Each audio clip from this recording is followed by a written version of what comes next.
बहुत पहले, शायद मुझे याद नहीं है इसी क्राइम तक के एपिसोड में मैंने कोई एक ऐसी कहानी सुनाई थी कि नहीं। नोएडा की एक 2 बहनों की कहानी थी जिसे मैंने खुद कवर किया था, और कुछ क्राइम रिपोर्टिंग के दौरान में जो कवरेज की या स्टोरी की, उनमें से एक वो स्टोरी थी जो दिल को जिसने झकझोर के रख दिया था। एक घर के अंदर 2 बहनें, दोनों पूरी तरह से शायद मानसिक तौर पर ठीक नहीं थी और घर के अंदर थी, पड़ोसियों तक को पता नहीं था। और फिर करीब 5-6 महीने बाद शायद दरवाज़ा खुला और वो दोनों कंकाल की शक्ल में बाहर निकले, लेकिन शुक्र है कि जिंदा थी, पर शरीर पे कोई मांस नहीं था। और उस खबर के बाद बहुत सारी चीज़ें हुई थी। एक सवाल उठा था कि हमारा समाज, सोसाइटी कैसा है, हमारे पड़ोस में क्या हो रहा, हम सबको पता नहीं होता, हम सब अपनी अपनी दुनिया में मगन हैं, मस्त हैं, और बाकी लोग कैसे क्या जीते हैं शायद हमें उसकी परवाह भी नहीं है, फिक्र भी नहीं है। और ये हकीकत है। पहले एक दौर था जब एक मोहल्ला कल्चर हुआ करता था।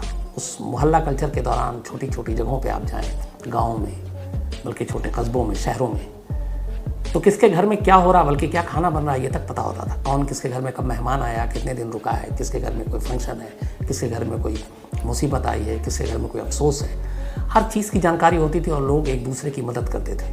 ये मोहल्ले का पूरा एक कल्चर हुआ करता था और उसमें कोई जात पात या धर्म मजहब नहीं, बल्कि एक फैमिली होती थी। एक मोहल्ला को समझ लीजिए कि आप एक फैमिली। लेकिन धीरे धीरे गांव कस्बे उठकर सिमट कर बड़े बड़े शहरों की तरफ आए। कंक्रीट के जंगल में इंसानों ने अपनी जगह बनाई, ऊंची ऊंची इमारतें खड़ी हुई, अवाम सब रहने लगे।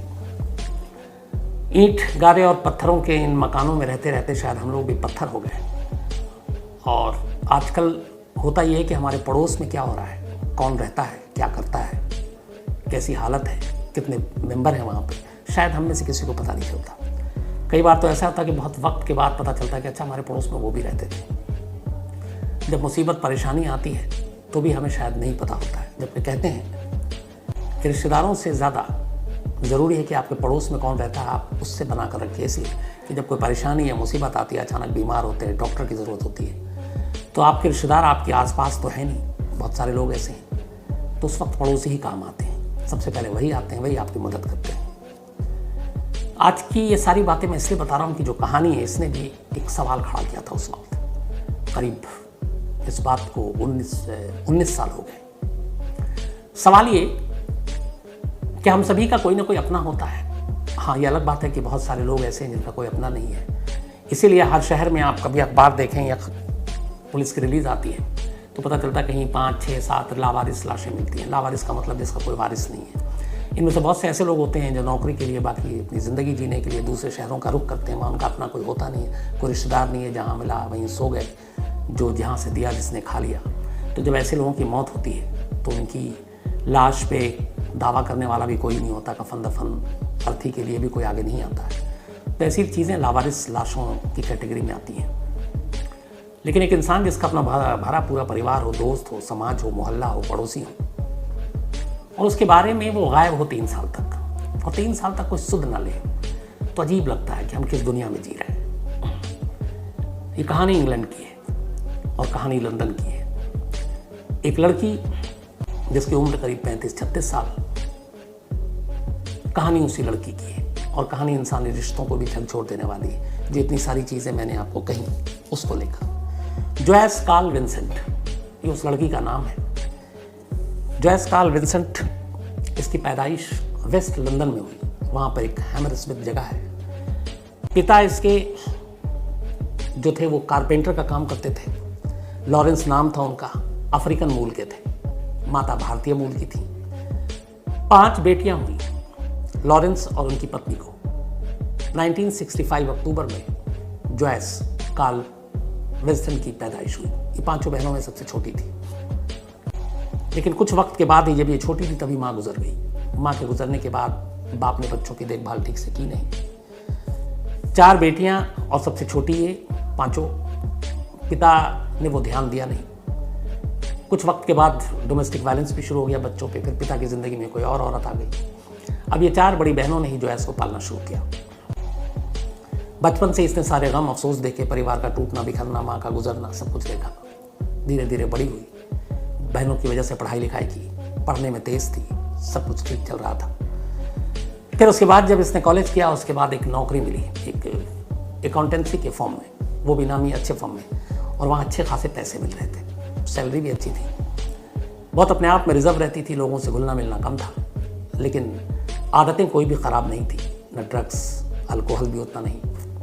जितने भी जानने वाले दोस्त सभी मानते थे कि जॉयस एक अच्छी लड़की है। तो जॉयस विंसेंट की ज़िंदगी में सब कुछ ठीक चल रहा था, बचपन की तमाम बुरी यादों से अब वो उबर रही थी, अपने पैर पर खड़ी हो रही थी। छोटी छोटी नौकरी करने के बाद उसे एक बड़ी ट्रेजरी कंपनी में नौकरी मिली, और वो रेपुटेड कंपनी थी, अर्न्स्ट एंड यंग, और यहाँ सैलरी भी उसकी बहुत अच्छी थी। तो ऐसा लगा नहीं कि अब उसकी ज़िंदगी में कोई अफसोस या बाकी ऐसी चीज़ें हैं, सब कुछ ठीक था। लेकिन कई बार बचपन की यादें उसे बहुत डराती थी। 2000 का दौर आ गया, जॉयस ठीक ठाक थी।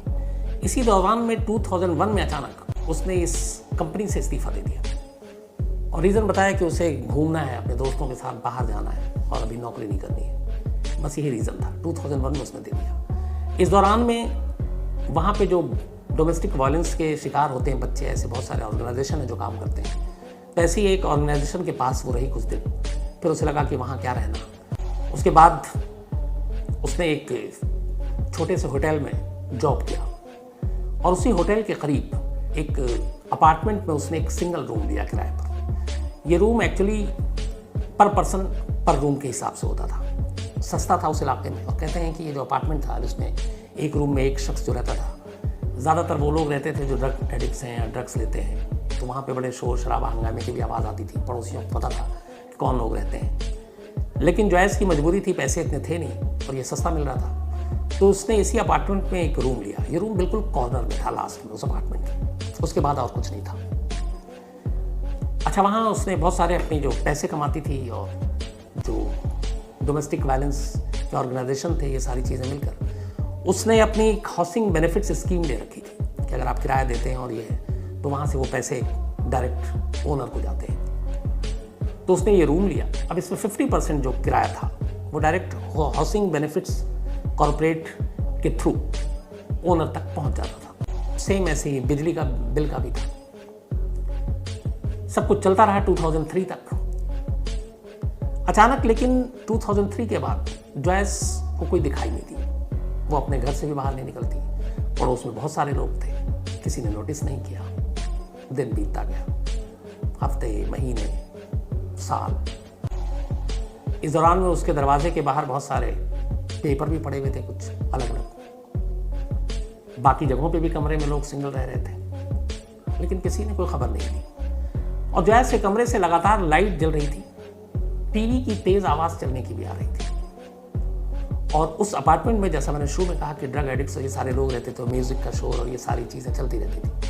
तो जॉयस के कमरे में लगातार टीवी ऑन और टीवी की आवाज़ भी आ रही।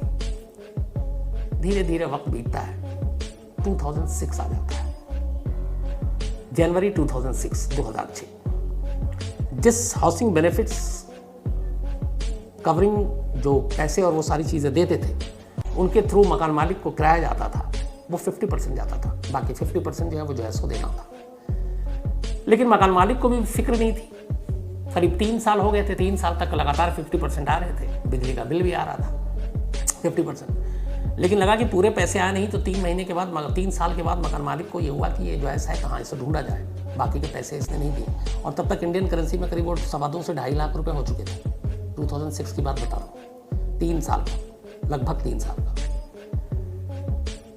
तो जब ये हुआ नहीं, तो फिर लैंडलॉर्ड के कहने पर उस हाउसिंग सोसाइटी के कुछ स्टाफ पहली बार 25 जनवरी 2006, 25 जनवरी 2006 को हाउसिंग स्टाफ के लोग जॉयस के रूम के बाहर जाते हैं। दरवाज़ा बंद था, दरवाज़ा बंद, लेकिन उनके पास मास्टर की भी था, क्योंकि किराए पे वो देते थे, ओनर के पास था एक। मास्टर की से दरवाज़ा खोला गया। जब दरवाज़ा खोला गया, तो जो 3-4 लोग थे हाउसिंग सोसाइटी के, वहाँ पर गए थे पैसे वसूलने किराए के लिए। उनके पैर कांप गए, क्योंकि दरवाजे के ठीक सामने एक सोफ़ा सेट रखा हुआ था, और वो तस्वीर में भी आप देखेंगे। और उस सोफे पे एक पुतला बैठा हुआ था। पहली नज़र में उनका यही था, लेकिन वो डरावना था, वो डर गए इसीलिए। लेकिन फिर करीब गए, और उससे पहले दरवाज़ा खुलते ही उन्हें एक बदबू सी भी आई, लेकिन बदबू इतनी तेज़ नहीं थी, लेकिन था अजीब सी, घुटन भरा माहौल था। वो जब करीब गए तो फिर उनके रोंगटे खड़े हो गए। वो जिसे एक खिलौना टाइप कुछ चीज़ समझ रहे थे, वो एक इंसानी कंकाल था और सोफे पे वैसे ही बैठा हुआ था जैसे एक बैठने की पोजीशन में इंसान होता है। ध्यान से देखा तो फिर ये तो पता चला कि ये किसी इंसान की ही लाश है, लेकिन कौन है क्या है ये किसी को पता नहीं। फौरन हाउसिंग सोसाइटी ने पुलिस वालों को फ़ोन किया। अब पुलिस पहुंची। कंकाल अब भी सोफे पर है। इसके बाद कमरे का मुआयना किया गया। देखा टीवी चल रहा है। टीवी पे BBC 1 चैनल लगा हुआ है। कमरे में रोशनी बहुत ज़्यादा नहीं थी, खिड़की बंद थी, थोड़ी सी खिड़की खुली हुई थी, अजीब सी बदबू थी, लेकिन लाइट भी ऑन, टीवी भी ऑन, सोफे पर वो और जोयस गायब। और उसी सोफे के बराबर में कुछ गिफ्ट कार्ड्स, क्रिसमस के कार्ड्स और एक शॉपिंग बैग भी रखा हुआ था। एम्बुलेंस बुलाया जाता है, लाश को हॉस्पिटल ले जाया जाता है। अब ये कौन है किसी को पता नहीं, लेकिन उसी घर से फिर कुछ मेडिकल डॉक्यूमेंट्स मिलते हैं। उसमें दांत के कुछ डॉक्टरों के प्रिस्क्रिप्शन थे, डेंटल। उस डेंटल प्रिस्क्रिप्शन के जरिए उस कंकाल जो कमरे से मिला उसका फिर टेस्ट किया जाता है, तो पता चलता है कि ये जो कंकाल है ये कोई और नहीं बल्कि जोयस विंसेंट की लाश है, उसी लड़की की। अब इसके बाद उस कंकाल के जरिए जब पता किया जाता है कि ये कंकाल, इसकी मौत कब हुई, तो पता चलता है कि इसकी मौत हुए हुए करीब 3 साल हो चुके हैं। और एक डेट जो दिया डॉक्टरों ने पोस्टमार्टम और उस सारी चीज़ों को साइंटिफिक तरीके से जांच करके दिसंबर 2003 में उन्होंने माना कि विंसेंट की मौत हुई, दिसंबर 2003, और लाश मिल रही है 2006 में। अब इसके बाद मौत की वजह क्या थी, पूरी कोशिश कर ली। हालांकि उन्होंने कहा कि कई चीज़ें हो सकती हैं, अस्थमा का अटैक हो सकता है, यह भी हो सकता है कि कत्ल है, लेकिन कंक्लूजन पर नहीं पहुंच पाए डॉक्टर। अस्थमा का अटैक इसलिए कि उसको अस्थमा की बीमारी थी, उससे कुछ प्रिस्क्रिप्शन मिले थे। अब खैर विंसेंट की बहनों को ढूंढा गया, उनसे पूछताछ हुई, तब उन लोगों ने बताया कि दिसंबर 2003 के बाद जोयस से न किसी ने बात की, ना उसे किसी ने देखा, और ना ही उसने कभी किसी खत का जवाब दिया, ना ही कभी कोई खत लिखा। ऑफिस से पहले रिजाइन कर चुकी थी, होटल में जो उसने पार्ट टाइम जॉब की थी वो भी छोड़ रखी थी। तो उनके बयान और पोस्टमार्टम रिपोर्ट के आधार पर यह तय हुआ कि जोयस की मौत 3 साल पहले हो चुकी थी, और 3 साल से वो अपने कमरे में एक सोफे पर बैठी हुई थी, और लगातार 3 सालों तक वो टीवी चलता रहा, घर की लाइट जली रही, क्योंकि इलेक्ट्रिसिटी के पैसे जो मैंने बताया आपको स्कीम के तहत ऑलरेडी पहुंच जाते थे, मकान मालिक के पास 50% पहुंच जाते थे, उन्हें लगा मिल जाएंगे बाकी। पड़ोसियों ने कभी ध्यान ही नहीं दिया कि उनके पड़ोस में कोई है जो 3 साल से या खाली भी कर दिया या निकल नहीं रही है, देख लूँ झांक लूँ, नहीं। रिश्तेदारों ने जब उनके इतने सारे लेटर लिखे, बहनों ने भी, उन्होंने भी कभी पलट कर या पुलिस में जाकर खोजने की कोशिश नहीं की, ना कोई कंप्लेंट लिखाई। सबसे अजीब बात ये थी कि 3 साल तक दुनिया ने जोयस विंसेंट को नहीं देखा, लेकिन 3 सालों में किसी ने कोई कंप्लेंट भी नहीं की, न पुलिस कंप्लेंट की, न उसे ढूंढने की कोशिश की। और उधर जोयस विंसेंट 3 साल तक अपने ही कमरे के अपने ही सोफे पर मुर्दा पड़ी थी। 3 साल बाद जब उस कमरे का दरवाजा खुला तो एक कंकाल की सूरत में सामने बैठी हुई मिली। जब यह खबर ब्रिटेन और लंदन के अखबारों में, मीडिया में आई, तब वहाँ पे ऐसे ये सवाल उठे सोसाइटी और समाज को लेकर कि हम लोग किस समाज है उसमें जी रहे हैं, कि हमारे पड़ोस में क्या और हमें पता नहीं है। एक घर के एक कमरे के अंदर एक लाश 3 साल तक पड़ी हुई है और किसी को फिक्र ही नहीं हुई कि एक बार पता कर लें। एक पड़ोसी के नाते, एक रिश्तेदार के नाते, किसी और सूरत में, इंसानी रिश्तों के ही नाते कि पता कर लें ठीक तो है कि नहीं है। बहुत सारे लोग ऐसे अकेले रहते हैं, बीमार हो जाएं, कुछ हो जाए, लेकिन वही मैंने जैसे कहा कि हम लोग अपनी दुनिया में इतने मस्त हो गए, इतनी भाग दौड़ में, तरक्की में, कि बाकी ये सारी जो बेसिक चीज़ें हैं हम सब भूल गए। इसको लेकर उस वक्त बड़े सवाल उठे थे, सोसाइटी और सोसाइटी की जिम्मेदारी को लेकर। उस वक्त तक चला, फिर भूल गए, जैसे हम सभी करते हैं। जब कोई खबर आती है तो उसके पीछे पड़े रहते हैं, फिर जैसे जैसे वक्त बीतता है एक नई खबर की तलाश में नई खबर की तरफ चल पड़ते हैं। पुरानी खबरों का क्या होता है हमें नहीं मालूम। एक इस कहानी को लेकर बाद में एक डॉक्यूमेंट्री भी बनी थी जिसका नाम था ड्रीम ऑफ ए लाइफ, एक जिंदगी का सपना, एक जिंदगी का ख्वाब। इस पूरी छानबीन के बाद उसकी जब ये चली तफ्तीश पुलिस ने, क्योंकि डॉक्टरों ने मौत की वजह को लेकर रहस्य बना दिया था कि कंक्लूजन नहीं था कि हम फाइनल कहेंगे, तभी पुलिस अपनी तरफ से लेकिन तफ्तीश करती रही कि ऐसा कैसे हुआ कि 3 साल तक एक लड़की अपने ही कमरे में कंकाल बनकर बैठी हुई है और किसी को पता नहीं चला, और क्या हो सकता है इसके पीछे। तफ्तीश हुई तो पता चला कि 2001 में जब उसने इस्तीफा दिया था और 2003 में जब उसको आखिरी बार देखा गया तो 1 और 3 के बीच मतलब अगले 2 सालों में पहली बार जॉयस की ज़िंदगी में एक लड़का आया था जो उसका बॉयफ्रेंड था। दोनों को कई बार साथ कुछ लोगों ने देखा था और वो उससे प्यार करती थी, ये भी उनके दोस्तों को पता था, लेकिन इत्तेफाक से उसके उस बॉयफ्रेंड की तस्वीर और पूरा नाम और सही पहचान किसी को नहीं मालूम थी। पुलिस को डाउट हुआ कि इस बॉयफ्रेंड का तो कहीं इसके पीछे, जॉयस की मौत के पीछे कोई हाथ तो नहीं है। पुलिस ने काफ़ी कोशिश की, लेकिन अफसोस की बात ये कि सच्चाई तो छोड़िए, उसके बॉयफ्रेंड की असलियत क्या थी, वो कौन था, क्या नाम था, कहाँ रहता था, कैसा दिखता था, ये तक पुलिस पता नहीं लगा पाई। आज इस बात को करीब 19 साल हो गए हैं, लेकिन जॉयस की मौत की असली वजह क्या थी? नेचुरल डेथ थी, अस्थमा का अटैक था, या कुछ और वजह से मौत हुई?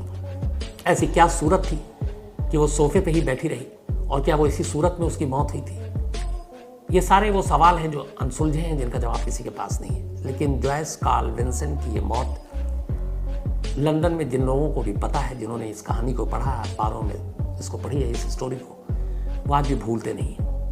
और ये इंसानी रिश्तों को वाकई एक झकझोर देने वाली कहानी है, इसलिए मैं बार बार कह रहा हूँ कि हमारे इर्द गिर्द क्या हो रहा है हम इसकी परवाह नहीं करते, और शायद उसी का नतीजा है कि ऐसे ऐसे घरों से ऐसी ऐसी खबरें बाहर निकलती हैं। मैंने जो शुरुआत में आपको कहा था, नोएडा की 2 बहनों की कहानी भी ऐसी थी, बल्कि बहुत सारे ऐसे लोग हैं जो यहाँ पे अकेले रहते हैं, जिनके बच्चे हैं जो विदेश में रहते हैं। मुंबई की एक कहानी थी जिसमें कई हफ्तों के बाद पड़ोसियों ने शिकायत की कि घर से बदबू आ रही है, तब पुलिस पहुंची तो एक बुजुर्ग महिला थी, उनकी लाश मिली थी, उनकी अचानक मौत हो गई थी। तो होता यह है कि अच्छा, उनके बच्चे भी विदेश में थे, माँ ने फ़ोन नहीं उठाया 1-2 दिन, वो बेफिक्र हो गए कि किसी काम में बिजी हो गए, भूल गए। हफ्ता 10 दिन बीत जाने के बाद तब जब उन्हें फिक्र हुई, तब किसी जानकार पड़ोसी को फ़ोन किया। यही काम अगर वो पहले 2 दिन में कर लेते तो शायद लाश को सड़ने की नौबत भी नहीं आती, लेकिन ये होता है और अफसोसनाक है। तो ये थी कहानी उस जॉयस विंसेंट की, जिसकी लाश 3 महीने बल्कि 3 साल तक सोफे पर